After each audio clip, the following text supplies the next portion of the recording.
Some of it is burnt, some of it is not burnt, and while the body was still in the vehicle, we were unable to identify those specific tattoos until we were able to remove some of it.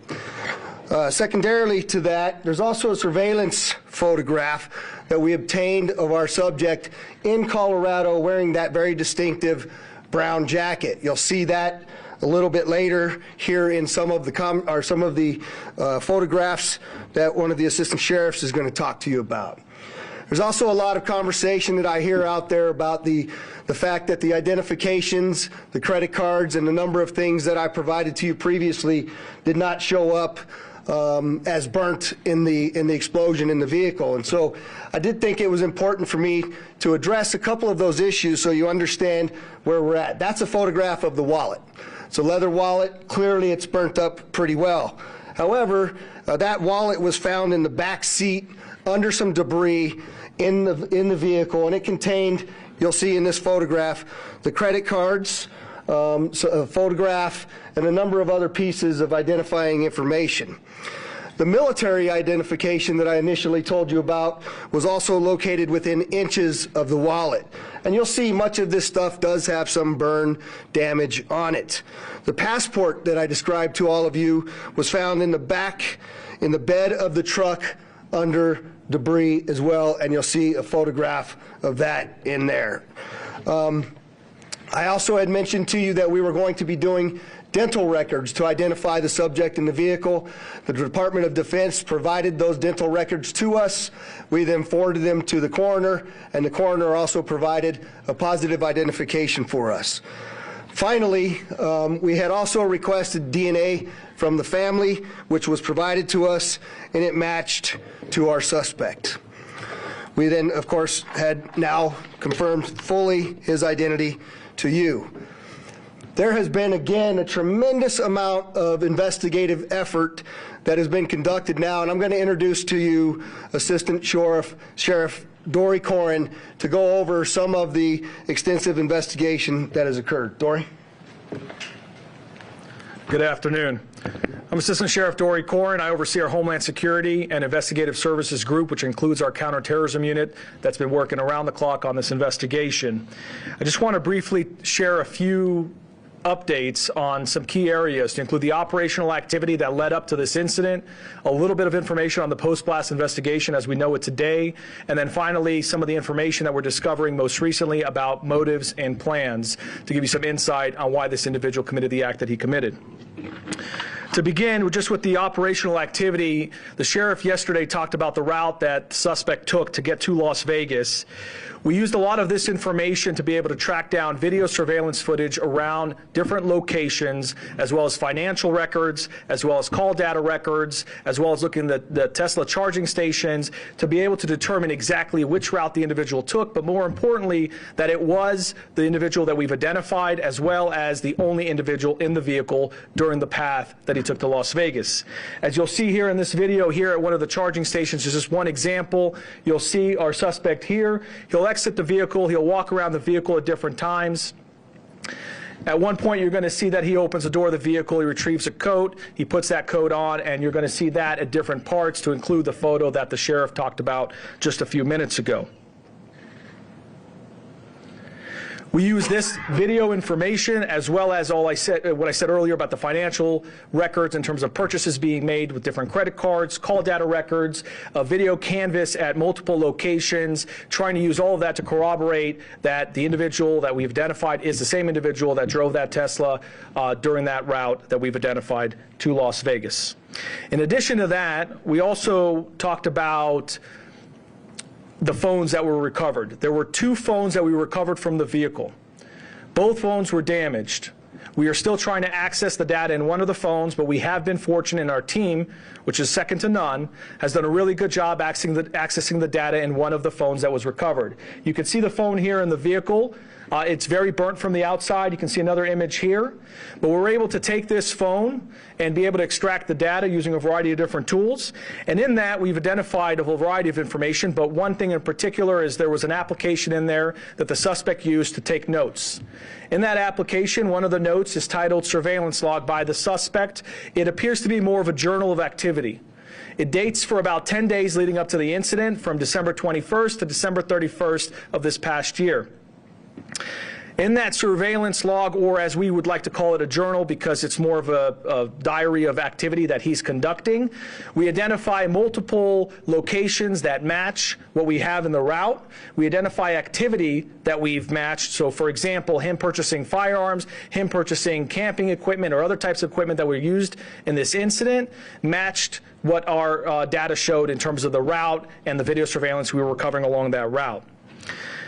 Beyond the operational activity, I want to also get a little bit into the post-blast investigation. So make no mistake, this is a suicide vehicle-borne improvised explosive device, or short, it's a suicide VBID.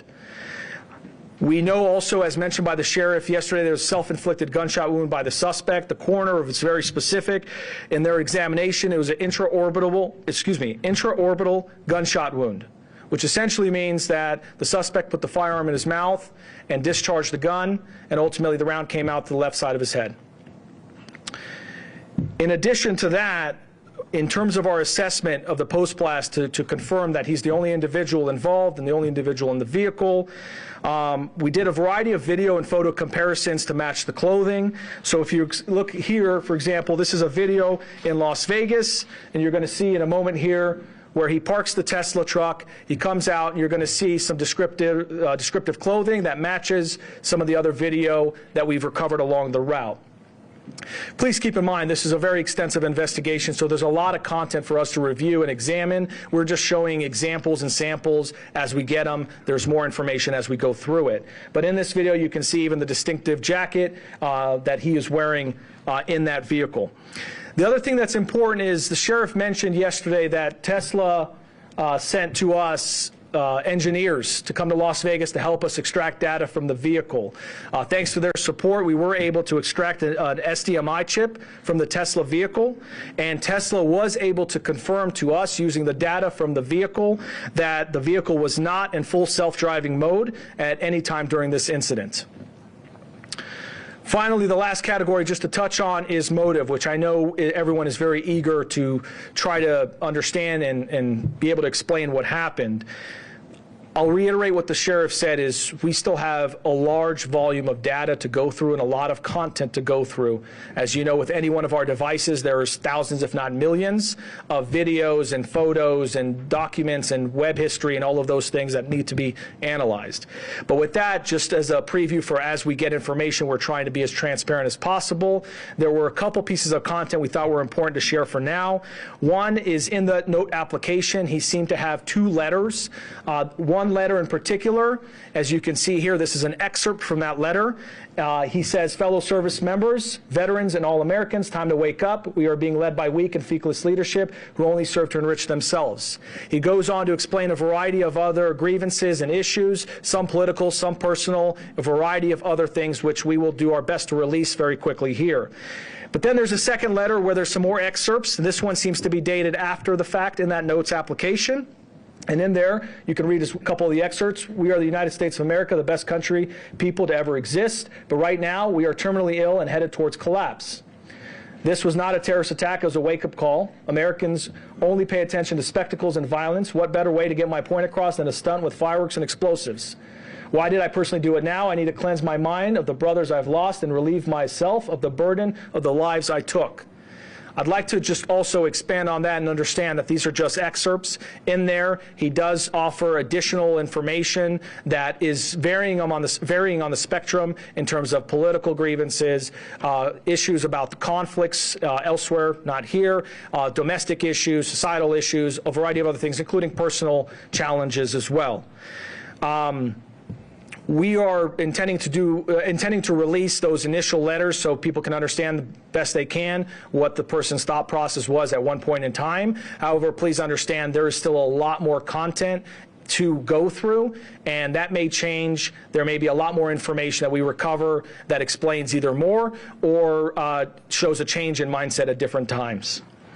Before I turn it over to FBI Special Agent Spencer Evans, I just want to take a note and just mention what the sheriff said, which is our counterterrorism section and all of the people involved in this have been working around the clock 24/7, tirelessly, truly through the night.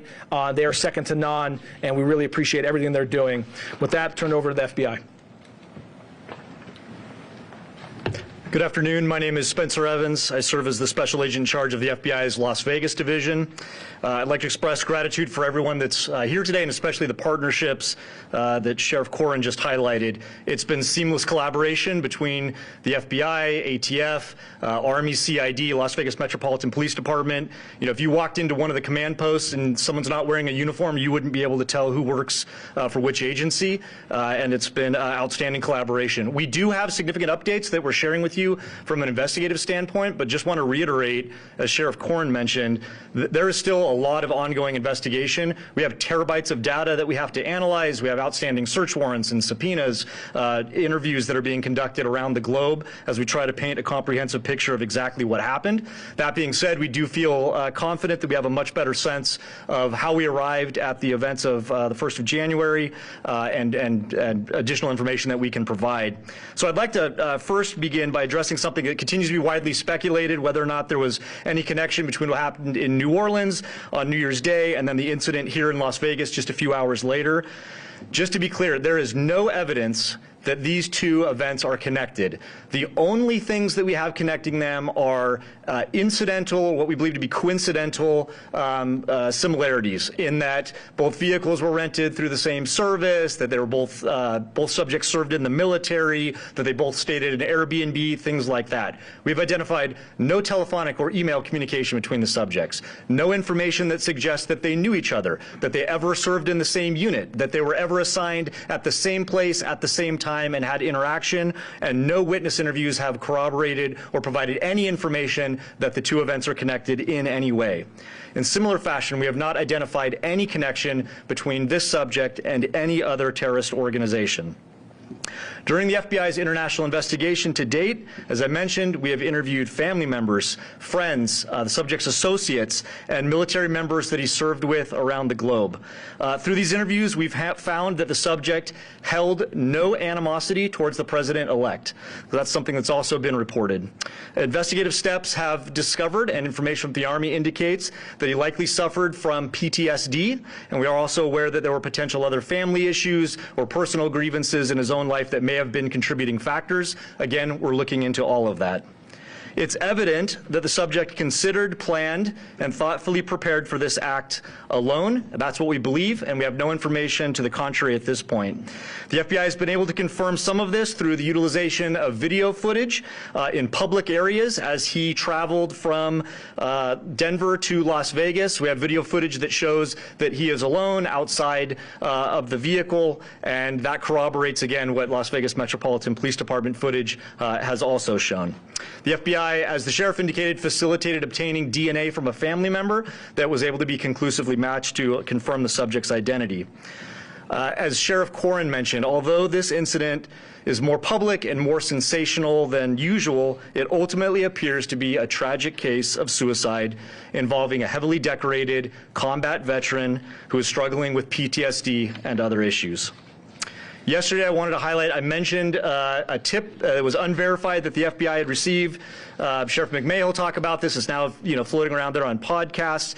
This is a tip that the FBI received after the bombing occurred that seemed to describe some of the personal grievances that the subject may have held. We still have not conclusively determined that that's from the subject, but feel confident based on evidence that we're uncovering on his devices that that was in fact from Leivelsberger.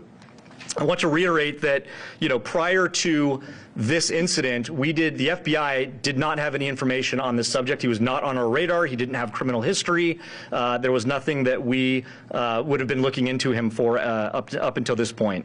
Last thing I just wanted to highlight briefly is it's not lost on us. We understand that there were victims. While the subject himself was the only person that was deceased, there were several folks that were injured, and obviously any sort of incident like this has a traumatic impact on the greater community and folks that are rightly so going to be scared and concerned, and some people that were inconvenienced and some that were taken to the hospital with injuries. We'd like to remind everyone that we're working with Las Vegas Metropolitan Police Department advocates, the Office of Emergency Services advocates, and the Southern Nevada Resiliency Justice Center to offer services to these victims.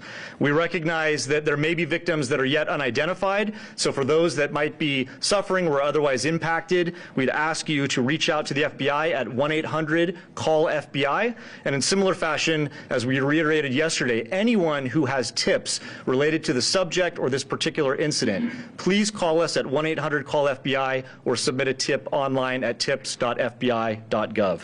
And with that, I'll turn it over to the Assistant Special Agent in charge from the ATF, Kenny Cooper.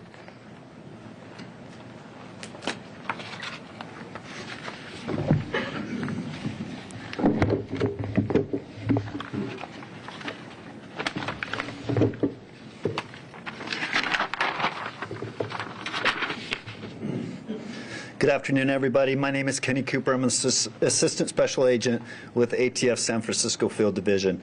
I have some very quick resource updates. ATF has brought in some of our top experts from our national response team that will assist with the sifting through the debris of the Tesla. And that's an abundance of caution to make sure that we've got the initiation sequence identified as best we can from the evidence that survived the thermal event of this explosion, and to ensure that no other bad actors were involved in the initiation of that device. Also, my second update is to the firearms purchased by our subject on December 30th, 2024. Our ATF investigators were able to track down that lawful purchase at a gun store in Colorado. Our subject arrived in that gun store by himself on December 27th and initiated the ATF Form 4473 and actually paid for those two firearms that were recovered from the Tesla on the 27th and was sole occupant of a vehicle arriving and departing that on that date. And then on the 30th, we have video evidence of our subject entering that gun store as the sole occupant of the Tesla. He actually received and transferred those two firearms and took into his possession at that time and departed as the sole occupant in the Tesla. Those are the two updates that I'm here to provide to you at this time. Thank you.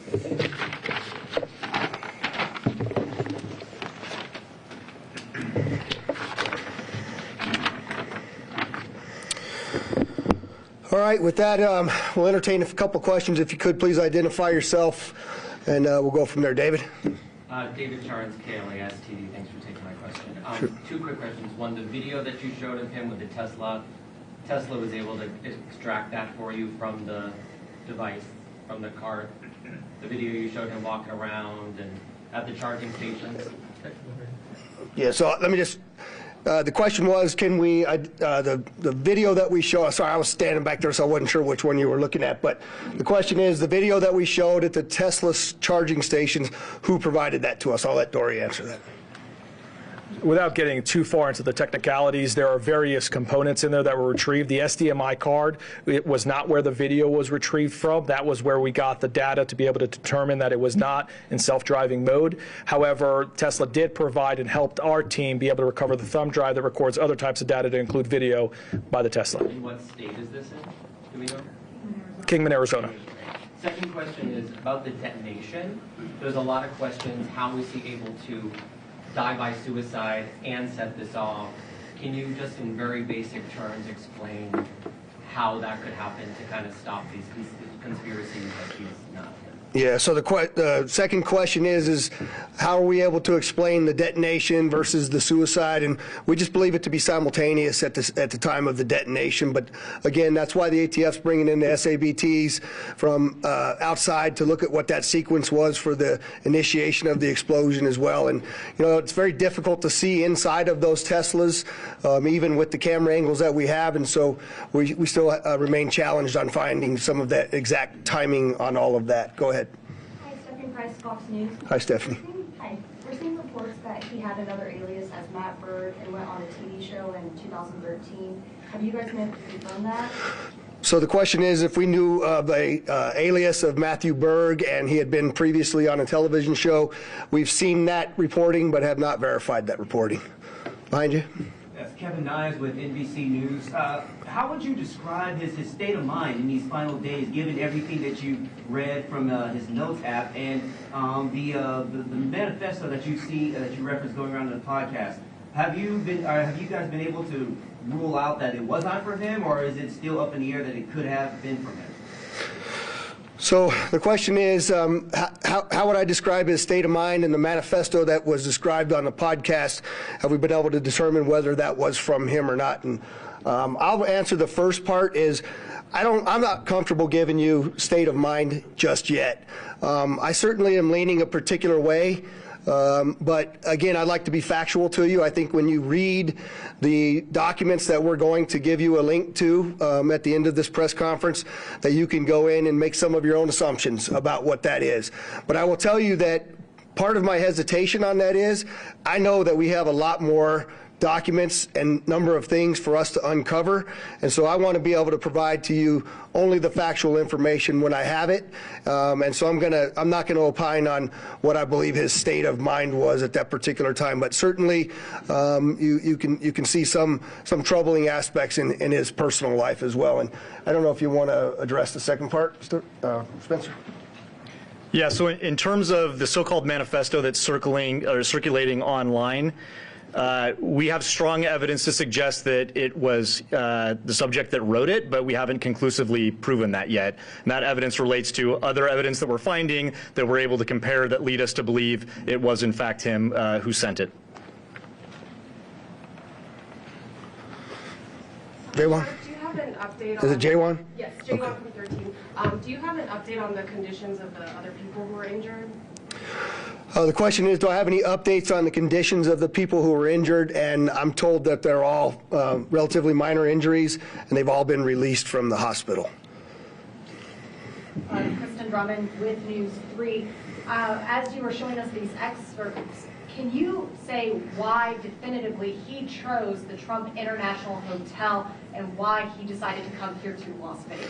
Yeah, the question is, with the excerpts that we showed, can we definitively identify why he chose the Trump Hotel Tower location as well as Las Vegas? And the answer is no. In fact, I think when you read through some of that, you might find that there were some other considerations as well for other locations. And we can't verify all of that at this point, and so that's why I haven't talked about that publicly. Do you know what other locations he was considering, and were they here in Nevada? There was one location in Grand Canyon that was specifically talked about there, but we haven't been able to verify anything as well. All the way in the back.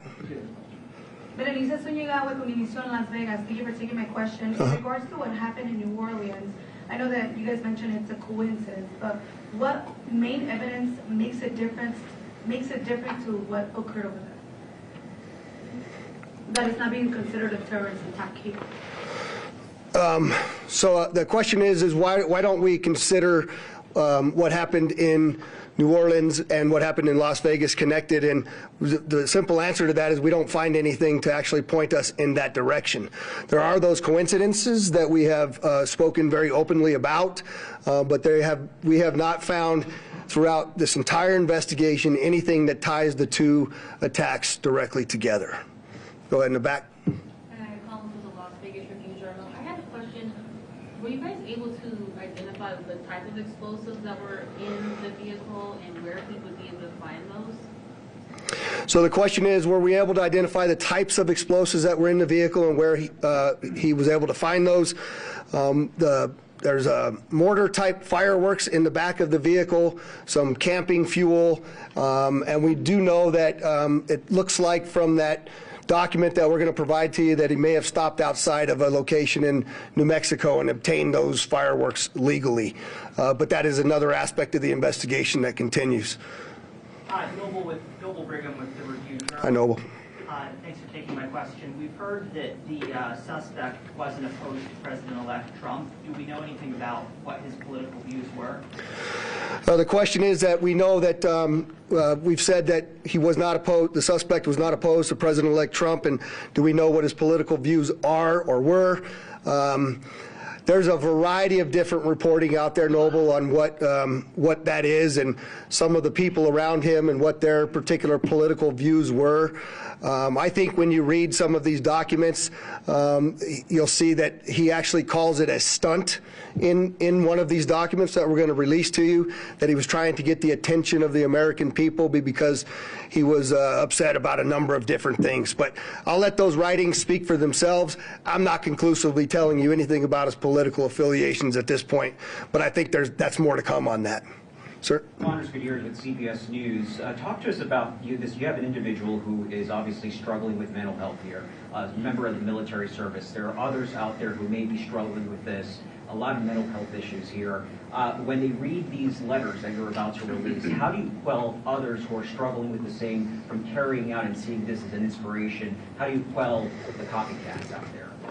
Yeah, so the question is obviously there's mental health involved in this, as we've already talked about, and how do we quell the others that are similarly situated to him out there in America. And you know, I think Spencer rightly talked about this for a moment is what you can tell by looking at this, that PTSD from a highly decorated United States currently serving military individual, from what I'm told was 5 tours of combat, obtained some of the highest awards you can get. It's not much different, quite frankly, than the reasoning why we started our wellness bureau here at Metro and taking care of the heart, mind, body, and soul of the people that are out there doing this work, because they're exposed to things, they see things, they hear things, they feel things, and they smell things that most normal people don't have to do. And the heroes that are serving in the military and on the front lines of America's policing are challenged that way. And so I think, we need to really pay attention to those individuals, pay attention to what mental health in America looks like, and I think this is just one more incident that brings that to the forefront of where it is that we are in talking about these types of things. I'll take one more. Rio, AP, thanks for taking my question. Sure. Do you know why he chose the Cybertruck? Was he trying to send a message, considering who the CEO is? And then, just really quickly, could you confirm if the podcast you're talking about is the Sean Ryan podcast? The Sean what? The Sean Ryan podcast. Is that the name of it? Yeah. So can I tell you why he chose the Cybertruck is the first question? No, not really. I haven't been able to find anything definitive about it. Secondly, is it the Sean Ryan podcast? And yeah, that's the podcast that I'm referring to. And I'm sorry, there was one more hand over here that, go ahead. Guy Tannenbaum, Channel 13 here in Las Vegas. Hi. Has there been any more speculation, more understanding on why he chose the route that he chose? Obviously, coming from Colorado, you can go through Utah. That's a more common way to hit the 15. Any more understanding when we're thinking about all the different potential sites that he could have chosen for this? So the question is do we know why he chose the route that he chose? I don't think we can tell you we know why he chose it, but I can tell you that there's some writings in those documents that we're going to release to you that he mentioned going to the border as well as going to the Grand Canyon. And so we continue to look through all of the available evidence to help us answer that question better.